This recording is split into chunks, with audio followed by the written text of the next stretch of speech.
Welcome back to Hearing a Good Kind of Trouble by Lisa Moore Ramey.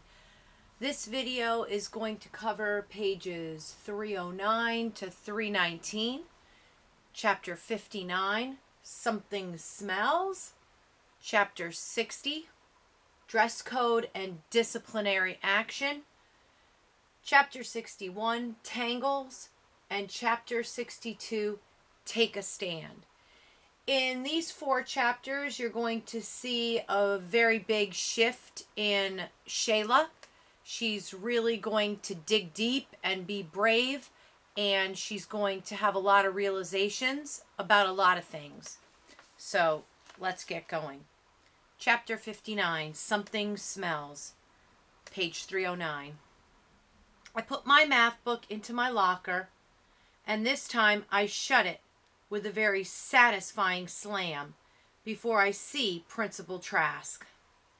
She gives me a disapproving look, and her nose wrinkles up. We had to run the mile in PE today, so at first I worried I might stink. But then I realized Principal Trask is staring hard at my armband. In fifth period, I found out the fight was all about Noah Randolph getting commanded to take off his armband. And he wouldn't. So a bunch of other boys started wailing on him. The way I heard it, by the time Principal Trask waded in, one boy had a bloody nose and Noah had a puffy eye. And even though Noah wouldn't take off his armband, it ended up being torn off anyway, and Principal Trask made him throw it away. Hearing about that fight made me nervous about wearing an armband, even though I'm not even playing command. But now I think about what Mr. Powell told me about some people not liking us wearing armbands. And I figured Principal Trask must agree because her face sure is frowny. Which is straight up wrong, because they don't have a thing to do with her. Still, with her little veined nose all wrinkled up, I sort of wish I wasn't wearing my armband right now. I can't help but remember when she made me take off my costume at Halloween. When she told Bernard to take off that sock he was wearing, he said no. I don't know if I could be brave enough to do that. But all she says is, "You're going to be late for class." I run all the way to shop. So the chapter before this, we left Shayla and Julia in the hallway. They were at lunch, and they were really pretty aggravated with one another. Julia was asking Shayla for some armbands just so that she could feel cool, and Shayla got annoyed, and then a fight broke out, and Julia went in the direction of the fight, and Shayla, who doesn't like trouble, went in the other direction. Now Shayla's hearing about the fight, and it turns out it was over some kids not liking other kids wearing the armband, so they commanded them, this game that they're playing in school, to take it off. And the kids refused to take it off, so they beat them up. That's kind of the rules of the game. If you don't follow the command, people are going to wail on you. Pretty violent game. I don't blame Shayla for not wanting to play it in the first place. But this is the quote I pulled out for you to take a look at. She gives me a disapproving look, and her nose wrinkles up. I realize Principal Trask is staring hard at my armband. That was right on that first page. I think we can all figure out that Principal Trask isn't going to be happy with the Black Lives Matter movement and the black armbands just by the way that she reacted to Shayla's Black Panther costume at the beginning of the year. So now we're going to move on to chapter 60. It's called Dress Codes and Disciplinary Action.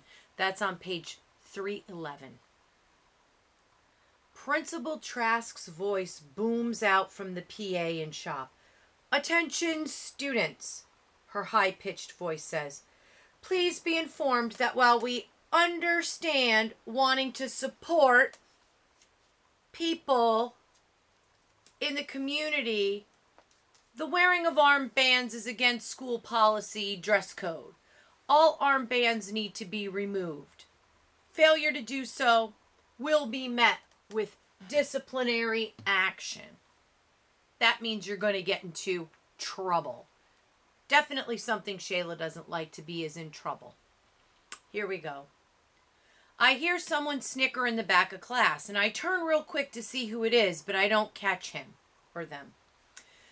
I touch my armband. It makes me feel strong. I don't want to take it off. I look over at Yolanda, and her eyes look scared. Neither of us knows what to do. Mr. Klossner tells everyone to get back to work on their projects. Alvin points at my armband while I'm waiting to use the table saw. You're supposed to take that off, he says. I shrug.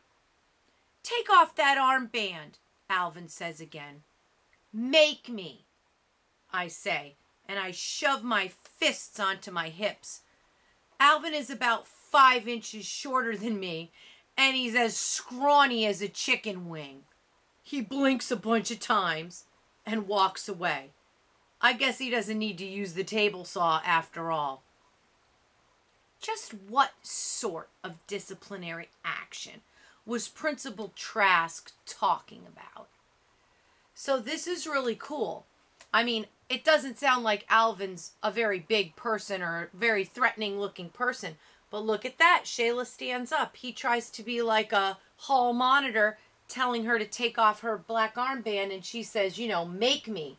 So very excellent. Here she's wondering what she would do. Is she going to keep her armband on? Now she's kind of deciding, hey, I'm keeping it on. Nobody's going to tell me to take it off. All right, next chapter is called Tangles. Mama is rubbing coconut oil into my hair and combing out the tangles. And let me tell you, it's one good feeling to have your scalp rubbed.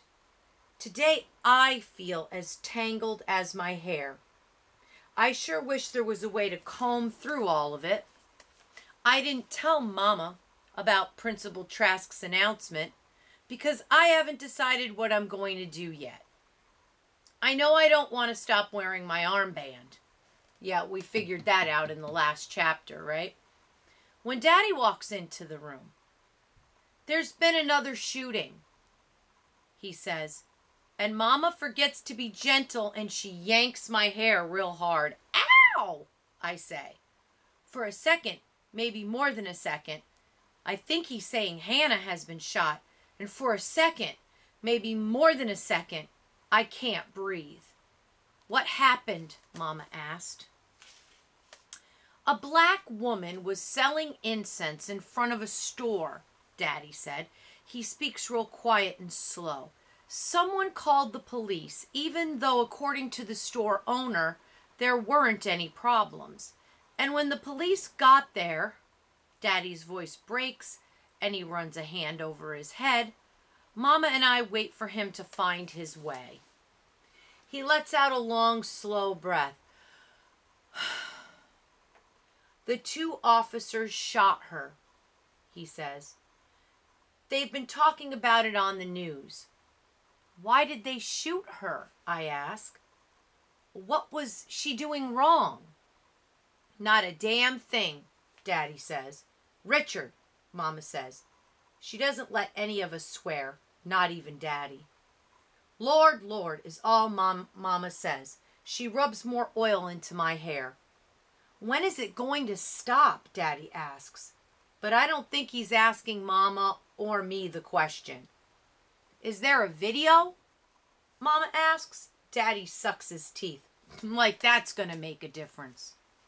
My head feels heavy, like there's bricks sitting on top. That video sure didn't help in the trial, so I know what Daddy means. I wonder if Principal Trask had already heard about the shooting when she decided to ban armbands. We'll get through this, Mama said. That's what we do. She pats the top of my head, letting me know she's done. Then she gives me a kiss and tells me to get into bed. She follows Daddy out of my room, and I know they're going to be up late talking about this. I'm tired, but I can't sleep. I keep tossing and turning, looking for that comfortable spot. But it's hidden from me. I creep out of bed and I go into Hannah's room. Her music is so loud coming out of her headphones. I can hear it across the room. She turns it off so I can talk to her. Principal Trask said we have to stop wearing the armbands. She says it's a dress code violation. I say that last bit super sarcastic so Hannah can know right away that my principal is being unfair. Yeah, I was wondering when that was going to happen, Hannah says. She looks up at the picture of Kaepernick. Folks aren't about to let any type of protest go down without trying to stop it. Guess they think that's better than fixing the actual problem. But it's not fair. She shouldn't be able to do that. I feel sort of like crying and also like punching something. So what are you going to do about it? Hannah asks. I don't want to stop wearing it, I said. Especially not now. Then don't. I know wearing an armband hasn't changed anything, but I can't stop wearing it now. I really don't want to get into trouble, though. Back to the core personality Shayla has of really not wanting to get in trouble, but that's kind of what makes her next actions particularly brave. She's not like Julia, who's bold and brash and will even wear the armband just to try to be cool. Shayla's super thoughtful and she doesn't want to get into trouble for absolutely, anything. But this thing is important enough for her to get into what we call a good kind of trouble. The quote that I picked out here for Tangles is, "So what are you going to do about it?" That's Hannah, her older sister, challenging her. Shayla says, "I don't want to stop wearing it." And then Hannah simply says, "Then don't." It's extremely interesting how two words can be so powerful. Really has a huge effect on Shayla. In the next chapter, you're going to learn what she decides in Take a Stand. In the morning, my palms are itching so bad. It's hard to tie on my armband. I don't think I have ever done something I know 100% is going to land me into a whole bunch of heaping, stinking trouble. And part of me is trying to tell the other part that it's sort of silly. I'm not going to keep anybody from getting shot just by wearing an armband. But the louder part of me is saying that people need to start paying attention. I tie another knot in my armband, making sure that it's good and tight. Hannah raises her fist at me and winks as I'm heading out of the house. I raise my fist too. She looks proud of me. And that feels like maple syrup sliding down my throat. On the way to school, Mama has the car radio turned on to a news station, and they're talking about a big Black Lives Matter protest happening in front of Wilshire Community Police Station. And that's right by my Aunt Yvonne's house. Mama's hands get tight on the steering wheel, but she doesn't change the station. I twirl the tail of my armband. I still haven't told Mama about Principal Trask saying we couldn't wear armbands anymore. I'm not sure if Mama would be mad or proud of me, but I guess I'll find out. I put my sweater on when I go into the school because I don't want Principal Trask seeing my armband before I even get to first period. Science is loud because Mr. Levy is fiddling with a plastic skeleton and not paying attention to us, even though the bell already rang. A lot of kids are up and they're talking. Bernard comes over to my desk and he towers over me. I can't tell if he's smiling or scowling, and now I realize it's just one of those faces. He's wearing the armband I gave him, and I can't help but worry about that. Do you think you should take that off so you don't get into trouble? Bernard looks at his armband, then back at me. Did you take yours off? I pull down my sweater and I smile. Nope. Some stuff is okay to get in trouble for, he says, and shrugs. Maybe when you get in trouble enough times, it stops scaring you. But my hands are itching so bad, I have to rub them hard against my jeans. Bernard, take your seat, Mr. Levy says, sounding super exasperated. Suddenly, I am tired of how Mr. Levy seems to pick on Bernard. Even though my hands are itching even more, I say loud enough for Mr. Levy to hear, other people are up too. Mr. Levy looks at me like he's never seen me before. You better sit down, I tell Bernard. Bernard frowns, but he goes to the back of the room and he squeezes into his desk. So, I just think that's so super cool. If you remember science class at the beginning of this book, where Shayla's just talking about how Bernard is a big bully and she's scared of him and she goes and complains to her friends. To this point in the book, we've read this much of the book. We're almost at the very end. And now Shayla is standing up to Mr. Levy, take a stand, and she's telling him, other kids are standing up too in the room. It's not just Bernard. Why are you looking at him? Just because he's big and he's black, so you're going to focus on him? Shayla's not happy and she's sick of it. And she says loud enough for Mr. Levy to hear, I'm tired of how Mr. Levy seems to pick on Bernard. Other people are up too. That's what she says to him. And I feel so happy at this point in the book when she's actually realized what's been going on for Bernard probably most of his life in school, is that he's been getting targeted by people just because of his size and his color and his demeanor. And that's really extremely unfair, especially when it's happening from adults. It makes it even worse because adults really should know better. But most of the time in these situations, they seem like they just don't. So those are those 4 chapters. We are getting to the end. I hope that you're feeling very empowered by Shayla at this point in the book.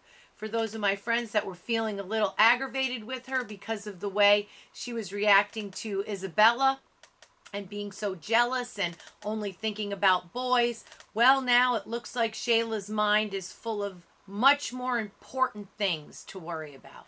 So, good for Shayla.